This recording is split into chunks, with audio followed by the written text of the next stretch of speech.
Hi friends, welcome back to Rani's kitchen. నేను మీ రాణి. Friends, ఈరోజు recipe వచ్చేసి చిక్కుడుకాయ మసాలా కర్రీ అండి. ఈ కర్రీ అనేది రైస్కి, రోటీ, చపాతీకి చాలా టేస్టీగా ఉంటుంది. డిఫరెంట్ ప్రాసెస్తో చేసి చూపించాను. ఎప్పుడూ ఒకేలా కాకుండా నేను చూపించిన పద్ధతిలో ఒక్కసారి మీరు కూడా వండి చూడండి. టేస్ట్ అనేది మీ అందరికీ కూడా చాలా బాగా నచ్చుతుంది. వీడియోని మధ్యలో స్కిప్ చేయకుండా ఫస్ట్ నుంచి లాస్ట్ వరకు చూసినట్లయితే ప్రాసెస్ అంతా కూడా క్లియర్గా అర్థమవుతుందండి. ఇంకా ప్రాసెస్ స్టార్ట్ చేద్దాం. ముందుగా గోరు చిక్కుడుకాయలు తీసుకుని బాగా కడిగిన తర్వాత ఒక గిన్నెలోకి వేసుకోండి. పైన కాడల్ని రెండు వైపులా కూడా కట్ చేసుకున్న తర్వాత ఒక్కొక్క కాయని ఇలా రెండు ముక్కలుగా కట్ చేసుకుని అన్నీ కూడా శుభ్రంగా కడిగిన తర్వాత గిన్నెలోకి పెట్టుకోండి. దానితో పాటు నేను చూపించిన ఇంగ్రీడియంట్స్ని కూడా యాడ్ చేసుకోండి.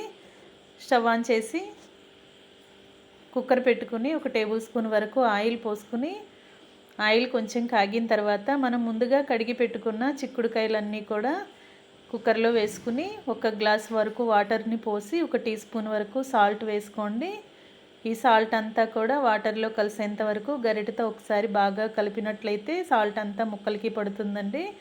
చిక్కుడుకాయలు అనేవి కొంచెం పసిరి వాసన వస్తూ ఉంటాయి లైట్గా. అందుకే మనం ఆ వాసన అనేది కర్రీలోకి రాకుండా ఒక విజిల్ వచ్చేంత వరకు ఉడికించి వాటర్ అన్నీ తీసేసిన తర్వాత ముక్కల్ని మాత్రమే తీసుకోవాలండి. అప్పుడు కర్రీ అనేది టేస్టీగా వస్తుంది. ఇప్పుడు కుక్కర్కి మూత పెట్టి ఒక విజిల్ వచ్చిన తర్వాత ప్రెషర్ అంతా పోయిన తర్వాత మూత తీసుకుని ముక్కలన్నీ కూడా ఒక గిన్నెలోకి వేసుకోండి. మిగిలిన వాటర్ని పక్కన పెట్టేసుకుని ముక్కలను మాత్రమే తీసుకోండి. ఇంకా కుకింగ్ స్టార్ట్ చేద్దాం. స్టవ్ ఆన్ చేసి కళాయి పెట్టుకుని 1 టేబుల్ స్పూన్ వరకు ఆయిల్ పోసుకోండి. 2 టేబుల్ స్పూన్ల వరకు పల్లీలను వేసుకుని లైట్గా ఫ్రై చేయండి. లో ఫ్లేమ్లో ఫ్రై చేసినట్లయితే పప్పులన్నీ కూడా లోపల వరకు పచ్చివాసన లేకుండా బాగా ఫ్రై అవుతాయి. గరిటెతో కలుపుకుంటూ ఫ్రై చేసినట్లయితే ప్రతి పప్పు కూడా ఈవెన్గా ఫ్రై అవుతుంది. గరిటెతో కలుపుకుంటూ బాగా ఫ్రై చేయండి. పప్పులు బాగా ఫ్రై అయిన తర్వాత 1 టేబుల్ స్పూన్ వరకు తెల్ల నువ్వులు వేసుకుని 1 అరకప్పు వరకు ఉల్లిపాయ ముక్కలు కూడా వేసుకుని 2 పచ్చిమిర్చి కూడా వేసుకోండి. వీటిని కూడా లైట్గా ఫ్రై చేయండి. ఉల్లిపాయ ముక్కలు అనేవి కొంచెం సాఫ్ట్గా వచ్చేంత వరకు ఆయిల్లో బాగా ఫ్రై చేయండి. ఇలా బాగా ఫ్రై అయిన తర్వాత అన్నీ కూడా తీసుకుని మిక్సీ జార్లోకి వేసుకోండి. ఇవన్నీ కూడా బాగా చల్లారాలి. చల్లారిన తర్వాత మిక్సీ జార్లోకి 2 టమాటాలను కూడా ముక్కలుగా కట్ చేసి వేసుకోండి. ఇప్పుడు 1 టేబుల్ స్పూన్ వరకు ఎండు కొబ్బరి పొడి కానీ ఎండు కొబ్బరి ముక్కలు కానీ వేసుకోండి. కొబ్బరి పొడి ఉంటే వేసుకోండి, లేదంటే ఎండు కొబ్బరి ముక్కలైనా వేసుకోండి. దీనిని మెత్తని పేస్ట్ లాగా చేసి పక్కన పెట్టుకోండి. ఇప్పుడు అదే కళాయిలోకి 2 గరిటెల వరకు ఆయిల్ పోసుకుని 1 టీ స్పూన్ ఆవాలు, 1 టీ స్పూన్ జీలకర్రని, కొన్ని కరివేపాకుల్ని కూడా వేసుకుని అవి లైట్గా ఫ్రై అయిన తర్వాత 1 అరకప్పు వరకు ఉల్లిపాయ ముక్కల్ని వేసుకుని బాగా ఫ్రై చేయండి. ఉల్లిపాయ ముక్కలన్నీ కూడా ఆయిల్లో బాగా కలిపి ఫ్రై చేసినట్లయితే కలర్ అనేవి చేంజ్ అవుతూ ఉంటాయి. ఇలా బాగా ఫ్రై అయిన తర్వాత ముందుగా గ్రైండ్ చేసి పెట్టుకున్న ఉల్లిపాయ టొమాటో పేస్ట్ అంతా కూడా ఇలా వేసుకుని పచ్చివాసన పోయేంత వరకు గరిటెతో బాగా కలుపుకుంటూ ఫ్రై చేయండి. వాటర్ అనేవి మొత్తం ఎగిరిపోయి ఆయిల్ పైకి రిలీజ్ అయ్యేంత వరకు కూడా బాగా కలుపుకుంటూ ఫ్రై చేయండి. మనం వేసిన పేస్ట్ అంతా కూడా బాగా ఫ్రై అయిన తర్వాత కర్రీకి సరిపడా సాల్ట్ని, అలాగే మీ ఘాటుకి తగ్గట్టుగా కారాన్ని యాడ్ చేసి ఉప్పు కారం అంతా కూడా ఉల్లిపాయ టొమాటో పేస్ట్లో కలిసేంత వరకు బాగా కలుపుకుంటూ ఫ్రై చేయండి. మనం చిక్కుడుకాయ ముక్కలు ఉడికించేటప్పుడు సాల్ట్ వేసుకున్నాం కదా, అందుకే కొంచెం తగ్గించి వేసుకోండి. కర్రీ మొత్తం రెడీ అయిన తర్వాత చివరిగా చాలకపోతే యాడ్ చేసుకోవచ్చు.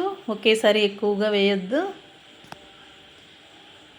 బాగా ఫ్రై అయిన తర్వాత ఆయిల్ పైకి రిలీజ్ అవుతుంది కదా, ఈ టైంలో ముందుగా ఉడికించి పక్కన పెట్టుకున్న చిక్కుడుకాయ ముక్కలన్నీ కూడా గ్రేవీ కళాయిలో వేసేసుకుని ఒక గ్లాస్ వరకు వాటర్ని పోసి ముక్కలన్నీ కూడా వాటర్లోకి సర్దుకోండి. ఇలా గరిటెతో కలుపుకుంటూ ముక్కలన్నీ కూడా ములిగేంత వరకు గరిటెతో కలుపుకుంటూ తగినన్ని వాటర్ని పోసి మూత పెట్టి మీడియం ఫ్లేమ్లో బాగా ఉడికించండి.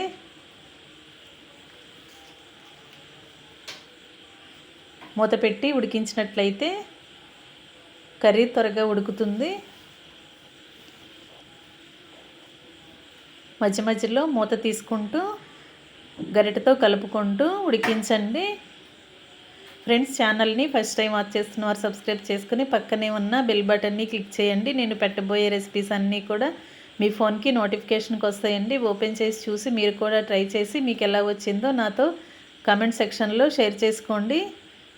చివరిగా కట్ చేసి పెట్టుకున్న కొత్తిమీరను కూడా వేసుకుని మొత్తం అంతా ఒకసారి బాగా కలపండి.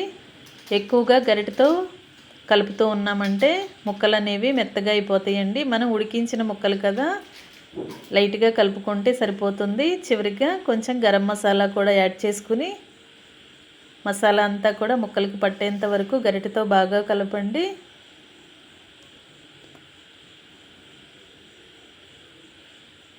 మూత పెట్టి ఉడికించినట్లయితే మనం వేసిన మసాలా, ఉప్పు, కారం అన్నీ కూడా కర్రీకి బాగా పడతాయి. చివరిగా గ్రేవీని టేస్ట్ చూసుకుని ఉప్పు, కారం అంతా కూడా మీ టేస్ట్కి తగ్గట్టుగా అడ్జస్ట్ చేసుకుని స్టవ్ ఆఫ్ చేసుకోవటమే. వేడివేడి గోరుచిక్కుడు కొబ్బరి మసాలా కర్రీ రెడీ అయిపోయింది. రెసిపీ నచ్చితే ఛానల్ని సబ్స్క్రైబ్ చేసుకోండి. Thanks for watching.